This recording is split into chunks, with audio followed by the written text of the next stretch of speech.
এই পুটেদা খেলতে যাবি না? সবাই তোর জন্য ওয়েট করছে। যাবো দাঁড়া, ভাতটা খেয়ে নি। তুই আয় এখানে বস। এই পুটেদা তুই এত ভাত খাচ্ছিস? আরে না মা বেশি দিয়ে ফেলেছে। ও মা, ভাত তুলে নাও তো, এত ভাত খাবো না। যা খাবি না পাতে রেখে দে।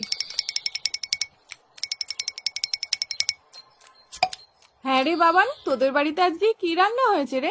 মাংস মাংস। তাহলে পুটে আজ দুপুরে মাংস ভাত খেতে যাব বাবানের বাড়িতে, কি বলিস? কেন তোমাদের বাড়ির রান্না হয়নি? হয়েছে তো, কিন্তু তোদের বাড়িতে তো মাংস হয়েছে, তাই যাব। পুটেদা এত ভাত খেয়ে নিল, তাহলে তো আমাদের সবার ভাত খেয়ে নেবে। হ্যাঁ মা, যাবো যাবো না না, আমি তো মিথ্যে কথা বলেছি। বাবা তো পচা কাজলা মাছ এনেছে বাজার থেকে। আমি এখন যাই, সবাই আমাকে